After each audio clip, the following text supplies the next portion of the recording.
We turn again now to a country which has dominated headlines for much of the last year, Ukraine. While much has been reported about the overthrow of its former leader, new government, annexation of Crimea, the Russian incursions into the country, tonight special correspondent Kira Kay brings us a story on the less-known battle that's happening in the former Soviet Republic over religion. The story was produced in partnership with the Bureau for International Reporting.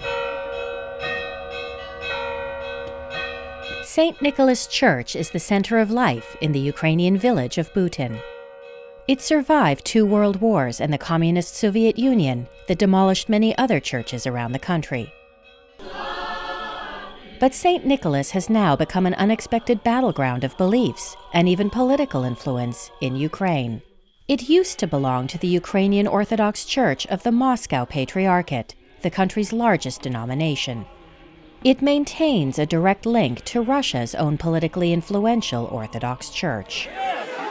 But in Butin and at least 30 other villages, residents have been throwing out their Moscow-affiliated priests. The process has sometimes been chaotic, even violent, and some communities have been left divided.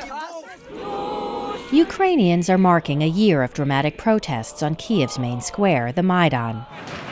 The overthrow of a pro-Russian president, the Russian annexation of Crimea, and now a war in the country's east against pro-Russian separatists that has claimed 5,000 lives.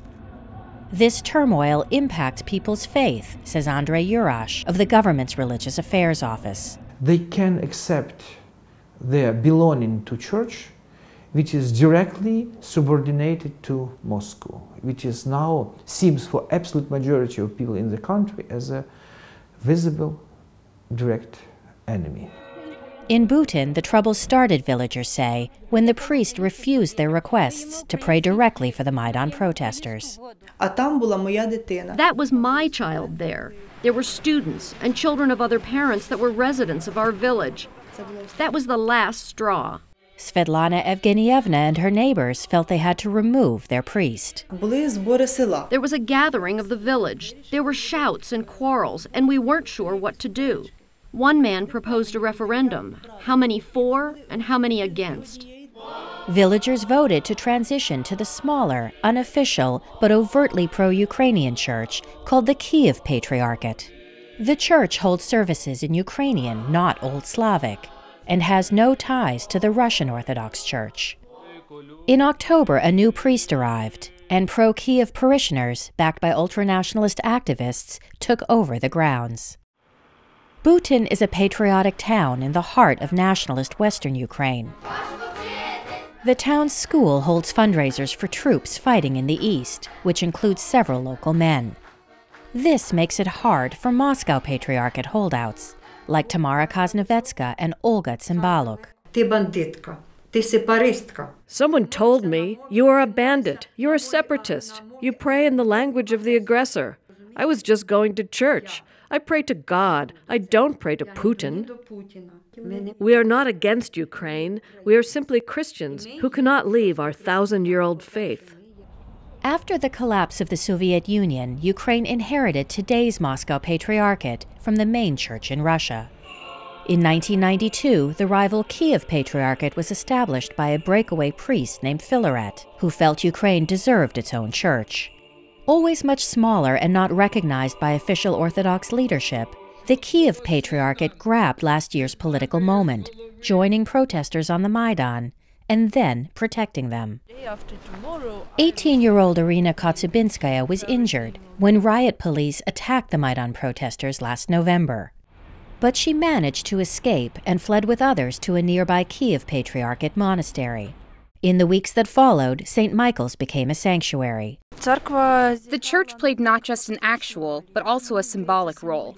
People remarked we were hiding here just like they did from barbarians 1,000 years ago. That the priests here opened the doors, I think, is important, because the Moscow Patriarchate would hardly do the same. The simmering perception that the Moscow Patriarchate is on the wrong side of history in Ukraine was too much for some priests, like Father Vitaly Eismont. I was anxious. I thought the church would speak, but the church was silent. And when Russian forces intruded in the east, the church I was serving for 23 years and was defending all this time turned its back on its people. I couldn't defend it anymore. Ismont defected to the Kiev Patriarchate and joined a church 100 miles from home, subordinate to much younger priests. He says the sacrifice is worth it. People are awakening, and I think it's only the beginning. And of course it's alarming for the priests, because their influence is not what they thought they had. Kiev Patriarch Filaret openly supports Ukraine's political changes, even sending aid to the front lines. And he doesn't pull any rhetorical punches. In the Moscow Patriarchate, there are priests and bishops that are openly supporting Putin and calling our government a junta. And when people hear that, they want to leave. Bishop Clement is the spokesman for the Moscow Patriarchate. This slander and informational filth has become a real propaganda war against our church that has escalated to the point where it destabilizes Ukraine. Clement says that although his church is affiliated with Russia, it makes its own decisions. We have both a political and military conflict in Ukraine, and some religious groups are using this to play some kind of card. Factually, what is happening is a raider seizure. They are unconstitutionally taking away the rights of people. They are opening a second front inside of Ukraine.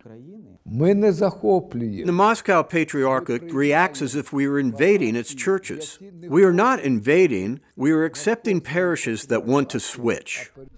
One of the more contentious turnovers, which Bishop Clement complained about to the Ukrainian parliament, was in the village of Hodosy. Putin, stop! No go now to Ukraine. There was a vote here, too, but the Moscow Patriarchate priest and his followers barricaded themselves inside, using a fire extinguisher to ward off the crowds that had gathered. Several people were injured, and local officials like Ruslan Sivi say they are not equipped to handle such chaos. By law, the government shouldn't intervene into religious affairs, but unfortunately we can't stay out of this, since the tensions are physical. Government officials, locally and in Kyiv, should create mechanisms to satisfy the people, so that it will be easier for us to manage. Down the road from the Hodosy church, villager Zenaida Kuzmik still feels the sting of being shut out. She and other Moscow Patriarchate followers now have to worship in a house nearby. She is raising funds to help build a new church, but admits it will take time. Ukraine's church crisis is now drawing strong language from Moscow, the Kremlin labeling it a human rights violation, and President Putin himself deriding activists for their silence on the seizures that he calls a tragedy. Ukraine is considered the birthplace of all Russian Orthodoxy, so not only is Russia's influence now at stake, its religious identity is too, says Andrei Yurash. Without Ukraine, Moscow Church cannot preserve itself in a position of the most influential contemporary Orthodox body in the family of all Orthodox churches. It will be the end of this even historical concept. Back in Bhutan, parishioners are making their own new history. Today we are hearing a prayer for our dear Ukraine. We are hearing a prayer for our kids that died. We are hearing a prayer for those who are fighting for our freedom. That's why I am enormously happy. But the situation is not settled. The Moscow Patriarchate has appealed in regional court to get the Bhutan church back. For now, holdouts Tamara and Olga are journeying to another church in a nearby town that has welcomed them and also their priest.